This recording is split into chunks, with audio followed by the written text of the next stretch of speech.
it's a being of godlike prowess and beneficence who often came to be honored as divinity. So just the title of a hero, you can kind of see that maybe these are super gods. So I want to show you some movie clips of some of them, and I'll let you see what they're talking about in respect and terms of gods.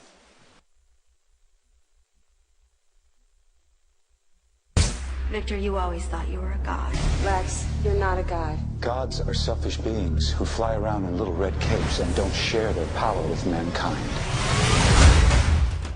Power. Feels good. You lose yourself to it. What if we got these powers for a reason? I've always wanted power. It's not easy for me to live my life being who I am, keeping secrets. The world doesn't need a savior, and neither do I. They can be a great people, Kal-El. They wish to be. They only lack the light to show the way. For this reason, above all, their capacity for good. I have sent them you, my only son.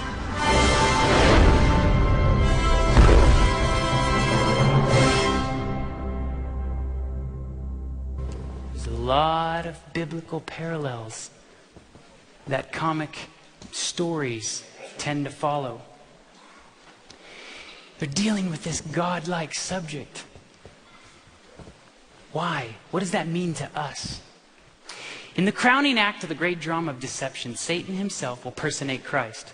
In different parts of the earth, Satan will manifest himself among men as a majestic being of dazzling brightness, resembling the description of the Son of God given by John in Revelation 1:13 through 15. The glory that surrounds him is unsurpassed by anything mortal eyes have yet beheld. And the shout of triumph rings in the air that Christ has come, Christ has come. You see, we've heard this before, right? We've heard that Satan someday is going to masquerade himself as Christ. So what does that mean with the superhero movies? Superman. I want to go into a little bit of history of Superman. The comic Superman was created by two Jewish writers in Cleveland, Ohio in 1933. The only reason I point out that they're Jewish is because in the comic strip and the early comic strip of Superman, a lot of the names were Jewish names. Of course, naturally being that they're Jewish writers. So let's look at some of these names. Superman's real name is Kal-El. The Hebrew translation of Kal-El is all that is God, totally God. If you just look at the definition of, or the meaning of Clark Kent, which is his alter ego name, Clark is Old English. It stands for clergyman or learned man. Kent is bright white, or another possible derivation of the biblical Kenites mentioned in Genesis 15 through 19 as the enemies of Israel and the descendants of Cain. In Hebrew, you see, Cain, they said Cain, and Kenites is Caini. And who is he fighting against? Lex Luthor, right? Lex is Latin for law. And just in case Lex is short for Alexander, which could possibly mean the leader of men, and Luther being warrior or famous in war, it could also be a play on maybe Martin Luther as a reformer.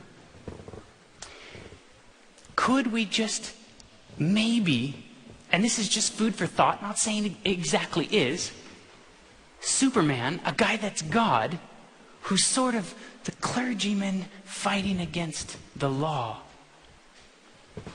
Maybe.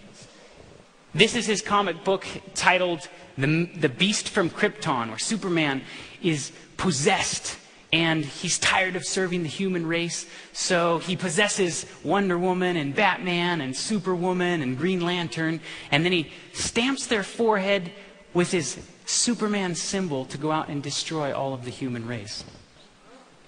It's kind of interesting that we have this caped character, this person that's real name is Kal-El, that is God, that is sort of nothing to do with God. But yet, even in the trailer, they say, I sent you my only son. Kind of equating him to a Christ-like character. Here is Batman, one of Batman's comic books, Batman, Son of the Demon. Fantastic Four, God War. They're clearly talking about this spiritual war that you and I all believe is very real. This is a film, it's called Hellboy 2. The first one came out, it was quite a little box office hit. It's a comic character where he's basically Lucifer, but they don't really say he's Lucifer. And he's the good guy. At the top it says, believe it or not, he's the good guy. Here is a little clip from the trailer, and I just want you guys to see how Hollywood is going to start putting into all of our minds this idea Satan's not so bad.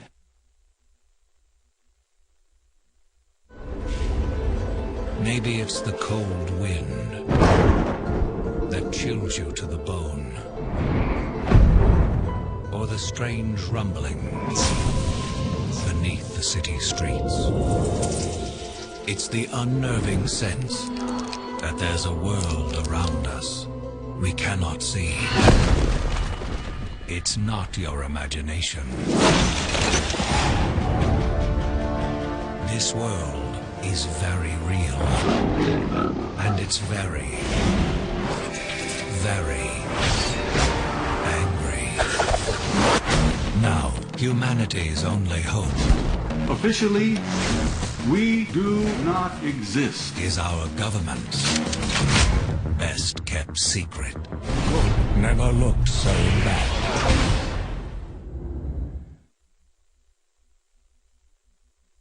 If you actually take each one of the superhero characters and put them in this little model here that I've split down the center. Christ, he reveals his true identity. Lucifer masks his true identity. Christ is never changing. Lucifer has dual and multiple identities. Christ was not known to have physical beauty on this earth. Lucifer masks himself with physical beauty. Christ turns the other cheek. Lucifer is bent on revenge. Christ, the power comes from God. Lucifer, the power comes from self.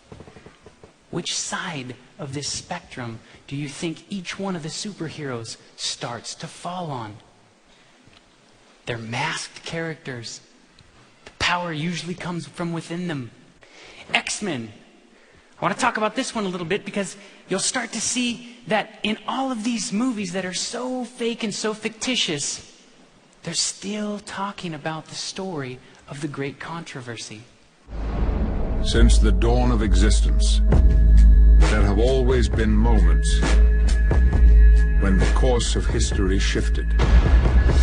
Such a turning point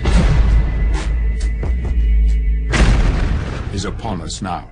They wish to cure us, but I say we are the cure. A conflict between the better and worse angels of our very nature, whose outcome will change our world so greatly, there will be no going back. I do not know if victory is possible. I only know that great sacrifice will be required.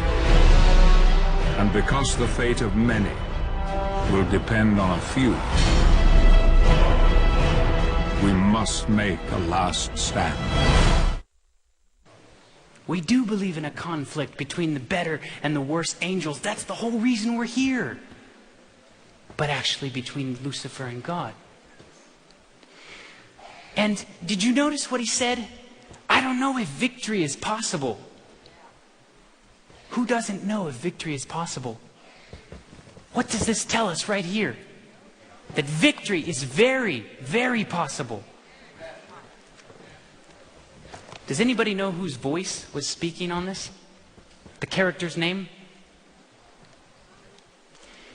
I don't know if anybody in the room actually knows who this or has seen any of these storylines, but the character's voice that's narrating that is the guy named Xavier, and he's the good guy. But what does that sound like? Savior.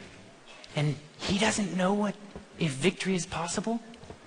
And he's saying, let's make a last stand. Is Lucifer calling out to us? Let's make a last stand? Are they putting these ideas into all of your heads that go,